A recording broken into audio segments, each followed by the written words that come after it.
నాకు బాగాలేక మా పిన్ని ఫోన్ చేస్తే మేము దూరికి పోయింది.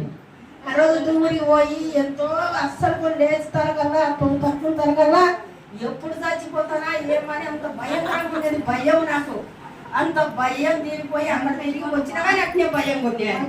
భయం ఉన్నాక ఇక్కడ ఇటు పనమ్మ ప్రేమీలు అంటావా ఇక్కడ ప్రార్థన చేస్తారంట రోడ్డు మీద అడిగినాను నేను కోమెచ్చంటే ఆమెను అడుగుతే ఏమనింది, ఎవరమ్మా ప్రార్థన చేసి ప్రేమీలమ్మా అనింది.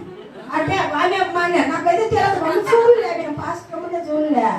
చూసినప్పుడు వాళ్ళు చెప్పినాక మళ్ళీ వచ్చి మా స్నేహం చెప్తే వచ్చిన తర్వాత చిన్నగా వచ్చినాక ఇదే అమ్మా ఇల్లు కొనింది, ఇదే ఇల్లు కొని ఇక్కడే ఉంటుంది, వచ్చి పాటలు పెట్టుకుంటుంది చెప్పినప్పుడు ఆ రోజు నుండి ఉపవాసం ఉన్నప్పటి నుండి మాతర లేని అన్నం తినను, గ్యాస్ మాతర లేని అన్నం తినను.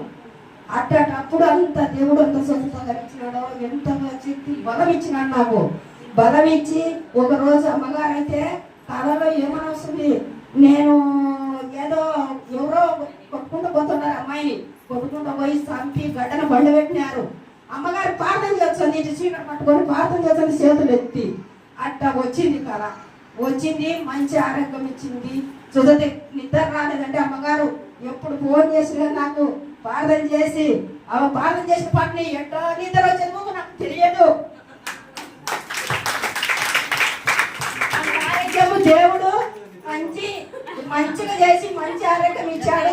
నేను దుర్గనే ఎక్కడ తిరిగినది కూడా సుధాకరణ మందిరానికి పోయినా, ఏసన్న మందిరానికి పోయినా, అన్ని తిరిగినా కానీ అప్పటికేమో బాగానే ఉన్నది. మన నవంబర్ నెల నుండి బాగలేదు, కొద్దిగా బాగా లేనప్పుడు ఇక్కడ చేరి అమ్మగారు ప్రార్థన చేసినాక అంత సుఖంగా కానీ మంచి ఆరోగ్యంతో శక్తితో బలంతో వాక్యం పాటలు అన్ని చదువు సంధ్య లేకపోయినా కానీ నాకు జ్ఞానం ఇచ్చినాడు దేవుడు.